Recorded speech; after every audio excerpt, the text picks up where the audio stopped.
Welcome back नाजरीन from the break पे जाने से पहले हम लोग बात कर रहे थे पनामा केस की। सुप्रीम कोर्ट ने रिमार्क्स दिए। सुप्रीम कोर्ट के जज साहिबान का कहना था कि अदालत में जमा कराए गए जवाबात और असम्बली की तकरीर में तजाद है। अगर 2006 से पहले ऑफशोर कंपनियों का तल्लक साबित होता है तो सारा बोझ शरीफ ख़ानदान पर होगा। अदालत आलिया के अगेंस्ट हम कोई बात नहीं कर सकते ना उनकी किसी चीज़ पे, लेकिन मैं फ़कत इतना कहना चाहूँगा कि एक बंदा चोरी करता है और उसके पास जाता है, उसे पुलिस पकड़ती है, भैया आपने चोरी की है। मैंने नहीं की जी। फलां बंदा कह रहा है आपने चोरी की, तो उसे कहो साबित करे मैंने चोरी की है। भाई जो बाइक आपके पास है ये उसकी है। कहता उसकी है ना, हाँ तो वो साबित करे ना उसकी है, मेरे पास तो है ना। अदालत क्या कह रही है, we don't know about it. Imran Khan Sahab कहते हैं कि वज़ीर आज़म साहब की अगर वालदा साहिबा घर जो है रेवेंट महल वो चला रही हैं तो उनके पास पैसे कहाँ से आ रहे हैं। बाहर हम बढ़ते हैं कैसर चीची साहब की तरफ। कैसर साहब, पनामा केस में अदालत आलिया कहती है कि अगर 2006 से पहले साबित हो जाता है ऑफशोर कंपनीज के बेनिफिशरीज मियाँ साहब, तो जो बोझ है वो शरीफ ख़ानदान पे आएगा। What our court want to say. हाँ वो असल में वो बोझ आ सकता है और आ जाए तो शायद मामला दुरुस्त हो जाए, क्योंकि नैब के कवानीन के मुताबिक अगर सरकार आप पर इल्जाम लगाती है ना कि आपने करप्शन की है, तो आपने ये साबित करना होता है कि आपने करप्शन नहीं की। ये नैब के कवानीन है और इसके ऊपर जो है हम काफी दिनों से बात कर रहे हैं जी। जहाँ तक ताल्लुक है कि ये पनामा और ये जो ऑफशोर कंपनी, अब ये देखें ऑफशोर कंपनी जो है ये ऐसे कंपनी नहीं है कि आपने कंपनी खोल दी, जैसे आपने चैनल खोल दिया या अखबार खोल दी या दफ्तर खोल दिया। ये ऐसे नहीं होती। ऑफशोर कंपनी का सिस्टम इस तरह चलता है कि वो आप कंपनी मुमकिन है कि वो किसी 6, 8, 10 और नामों पर हो, ठीक है, और इनका बीच में से सुराग लेना और उसको जांच पड़ताल करना, ये समंदर में से सुई निकालने के मुतरादिफ होगा। और मेरा ख्याल है कि ये शायद जो है ना अदालतें कोई एज दे रही है इन्हें। केस ये नहीं है कि कब मसला हुआ और कब ये नहीं हुआ। केस सिर्फ इतना है कि भाई मनी ट्रेल दें, आप ट्रांजैक्शन बेस्ड मनी ट्रेल जो है वो में जमा करवाएं, बस ये सवाल है।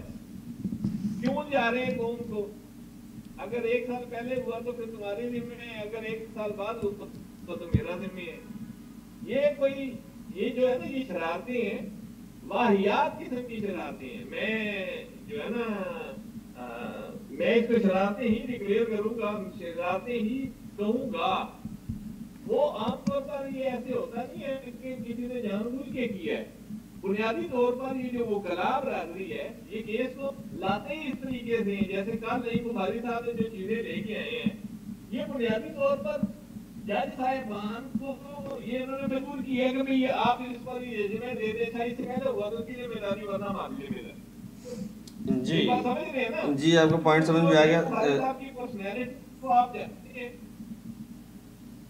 हम आगे बढ़ते हैं। कहा जा रहा था बाज़ हल्कों की जानब से कि 29 के बाद वज़ीर आज़म मोहतरम मियां मोहम्मद नवाज शरीफ साहब के ऊपर बोझ हल्का हो जाएगा, वो रिलैक्स हो जाएंगे, ये हो जाएगा वो हो जाएगा।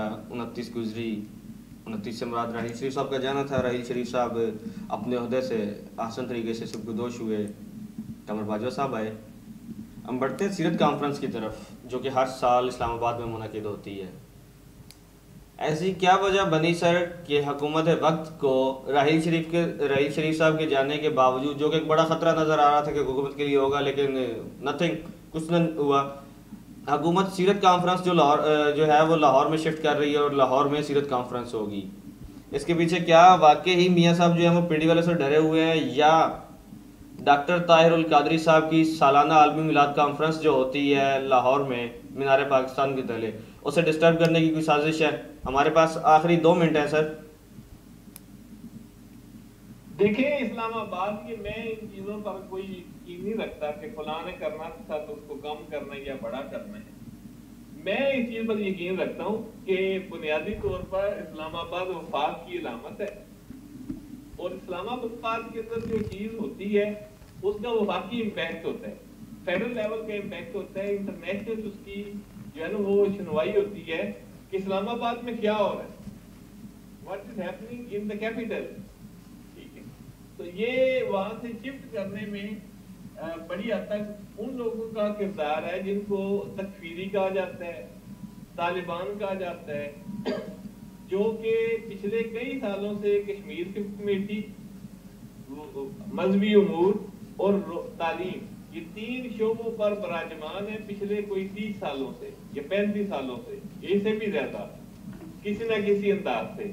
تو اس کا کسی داتا دربار کی کسی کانفرنس سے تعلق نہیں ہے یا ڈاکٹر قادری کی کسی کانفرنس سے تعلق نہیں ہے. یہ بنیادی طور پر اس کا جو ہے نا وہ امپیکٹ کم کرنے کے لیے اور گرانے کے لیے، یہ شاید میرا خیال ہے حامد رضا صاحب نے اس کا عنوان بدلا تھا کہ سیرت کانفرنس بسلسلہ میلاد النبی صلی اللہ علیہ وسلم، یہ انہوں نے اس کو ٹائٹل دلوایا تھا بڑی مشکل سے. اور حالانکہ وہ جب ٹائٹل دلوا چکے تو ان کو کیا کہتے ہیں وہ آوارہ کلاشن کوف کے کیس کے اندر کروا دیے. کرپشن کی پیپلز پارٹی والوں نے، چونکہ یہ وزیر تھے تو جس انداز سے یہ کام ہوتا رہا تو یہ ہر سال ہو رہا ہے اور کافی ہو رہا تھا، اب بھی ہو رہا ہے، لیکن وہ رگڑا لگوا دیا ان لوگوں نے. تو میرا خیال ہے کہ یہ سیرت کانفرنس کا شفٹ کرنا نواز شریف کو کافی مہنگا پڑے گا. جی تھینک یو ویری مچ کیسر چیچی صاحب، آپ نے ہمیں لندن سے جوائن کیا. ناظرین پروگرام کا وقت ختم ہوا، کل تک کے لیے اجازت دیجیے. فی امان اللہ.